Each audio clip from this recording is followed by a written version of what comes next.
नमस्कार साथियों, आप सभी किसान भाइयों को के.एन. मौर्य का नमस्कार। आपका स्वागत है आपके अपने चैनल जहर मुक्त खेती में। और आज हम बात करेंगे करेले की खेती के बारे में, जिसमें ये मेरा प्रथम प्रयास है कि मैं बीज के बारे में अच्छी जानकारी आपको दे सकूं। आज पहली बार बीज के बारे में भी जानकारी मैं लेके आया हूं, तो ये जानकारी कैसे लगेगी, आप कैसी लगी, आप हमें ज़रूर बताइएगा। और प्रयास ये करूंगा कि जो भी बीज बताऊं वो अच्छे हों और रोग रोधी वैरायटी के हों, ताकि आपकी लागत काफ़ी कम आए, रोग कम आए, जिससे आपके आमदनी पे एक बढ़िया प्रभाव पड़े। मित्रों, यदि आपने अभी तक इस चैनल को सब्सक्राइब नहीं किया है तो सब्सक्राइब कर लें, बेल आइकन को दबा लें, ताकि कोई भी वीडियो मैं आपको दूं तो आपको मिलता रहे, कोई वीडियो छूटे ना। तो करेले की खेती करते समय ज़मीन की 3-4 बार जुताई कर लें। करेले की खेती के लिए बलुई दोमट मिट्टी सर्वमान्य मानी जाती है। बलुई दोमट मिट्टी के साथ साथ यह काली मिट्टी और लाल मिट्टी में भी करेला हो जाता है।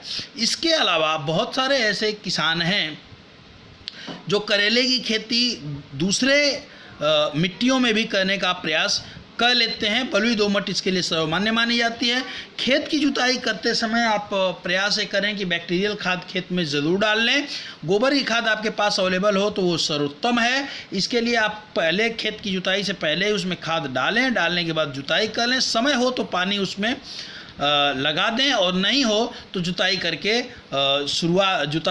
बढ़िया जुताई करके मेड़ बना लें। क्योंकि इस समय जून में है और जून में अब करेले की 5 तारीख जून प्रथम वीक से ही करेले की खेती की बुआई शुरू हो जाती है, अगेती करेला बोया जाता है। तो आप इसकी मेड़ बनाएं। मेड़ बनाने से पहले अपने खेत में गोबर की खाद डाल लिया, बैक्टीरियल खाद डाल लिया, और अपने कई खेत में फंगस आता हो जिसमें करेला खड़ा पौधा सूखता है तो उसकी दवा ही ज़मीन में भूमि को ही ट्रीटमेंट कर लीजिए, उससे बड़ा फ़ायदा होगा। कोई दिक्कत होगी आप हमें फ़ोन कर लीजिएगा, मैं बता दूंगा कि कौन सी दवा आपको डालनी है। इसके अलावा जब करेले की खेती करें तो करेले की खेती में जल निकासी की समुचित व्यवस्था हो, जल निकासी की व्यवस्था कर लें। जल निकासी की जितनी बढ़िया व्यवस्था रहेगी आपके खेत में उतना ही बढ़िया उत्पादन और उतनी अच्छी फसल होगी। जो मैं अभी जानकारी लेके आया हूँ वो देखिए, करेला लगभग 100 से 110 दिन की फसल होती है।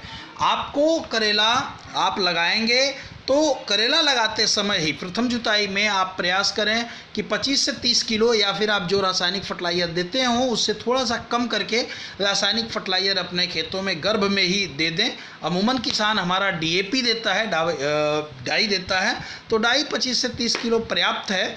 इसे खेत में डाल करके जुताई करके मेड़ बना लें। और मेड़ बनाने के बाद 6 बाई, बहुत सारे किसान जो मेड़ से मेड़ की दूरी रखते हैं, 5 बाई 5 का मेड़ बनाते हैं, 6 बाई 6 की और 7 बाई 7 की। इन तीनों में से जो दूरी आपको अच्छी लगे, जिस दूरी पे आप बनाना चाहें, मैं कहूँगा कि 6 बाई 6 पे मेड़ बना लीजिए। 6 फीट दूरी मेड़ से मेड़ की, और पौधे से पौधे की दूरी 1 फीट करिए। 1 फीट पौधे से पौधे की दूरी और 6 फीट जो है दूरी कर लीजिए मेड़ से मेड़ की। और बीज लगाते समय बीज 2 इंच से नीचे, 2 से 3 इंच से नीचे मत लगाइए, नहीं तो जर्मिनेशन में आपको समस्याएं होंगी। जो हाइब्रिड बीज इस समय लग रहा है, हाइब्रिड बीज ट्रीटेड आता है, यानी पहले से ट्रीटमेंट किया हुआ होता है। और ट्रीटमेंट नहीं है तो आप बीज को ट्रीट करके ही लगाएं अपने खेतों में, जिससे जर्मिनेशन आपका बढ़िया हो। बीज लगाते समय ये ध्यान दें कि आपके खेत में नमी हो। यदि नमी नहीं है और करेले की बुआई आप कर दिए हैं तो उसमें पानी लगाना न भूलें। पानी लगाते समय विशेष सावधानी आपको ये बरतनी है कि जब आप पानी लगाएं तो पानी शाम के समय यदि लगे तो बहुत बढ़िया है, और शाम के समय लगाएं। और साथ ही साथ आप प्रयास करें कि जो गूल आपने, जो मेड़ है आपकी, उससे 4 अंगुल नीचे ही पानी होना चाहिए। पानी पूरा गूल पे भर के ना लगाएं, नहीं तो इससे जर्मिनेशन आपका प्रभावित होगा। 4 अंगुल नीचे यदि पानी आप लगाते हैं तो ऊपर की जो पोली मिट्टी है, चूँकि पहले ही आपने पोली मिट्टी बना दी थी, तो वो आसानी से वो खींच लेती है पानी को।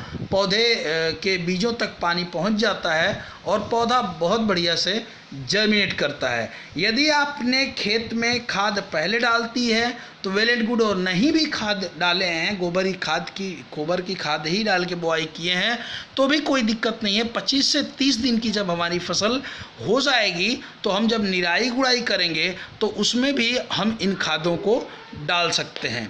मित्रों, चूंकि बारिश का समय है तो यह करेले की फसल जो होगी इसके लिए आपको मचान की तैयारी करनी पड़ेगी और मचान आपको बढ़िया और मजबूत बनाना पड़ेगा, जिससे आपकी जब करेला फले तो वो टूटे ना। बहुत सारे किसानों के साथ ऐसा होता है कि फ्लावरिंग जब आती है, फल जब आता है तो पौधा वेट जो है प्लांट नहीं ले पाता है और टूट जाता है। तो ऐसा नहीं, थोड़ा सा मजबूत मचान बनाइएगा, तार से जालियों से बांधते हैं लोग, बना करके 25 से 30 दिन पे प्रथम गुड़ाई में आप इसको खाद दे दें। और यह जो बीज मैं बता रहा हूँ यह लगभग 60 दिन में पहली तुड़ाई आपकी हो जाएगी।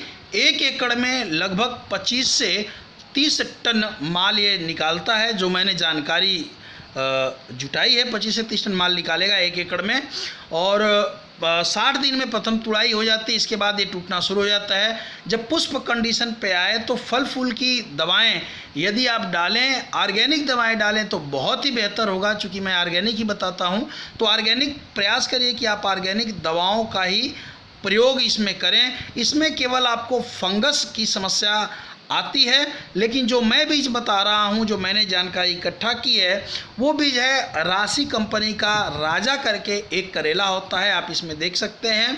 यह करेला राशि कंपनी का राजा है, हाइब्रिड का है, और इसकी खासियत यह है कि ये रोग रोधी है, रोगों से लड़ने की क्षमता है। तो इसमें बीमारी आती है, ऐसा नहीं कहूँगा कि बीमारी नहीं आती है, बीमारी आती है लेकिन काफ़ी कम आती है। तो यदि इसका आप बीज लगाते हैं तो काफ़ी सुविधा होगी आपको, पूरे भारत में अवेलेबल है। नहीं अवेलेबल होगी तो आप हमें 92 36 11 47 11 पे फ़ोन करिएगा, मैं प्रयास करूंगा कि अवेलेबिलिटी हो। ये देखिए, ये राजा लगा हुआ है, राजा करेला है बीज, और ये देखें कितना बढ़िया हुआ है, प्लांट में कोई पीलापन नहीं है और बहुत ही बढ़िया, यानी फंगस वगैरह की समस्या जो है काफ़ी कम आती है।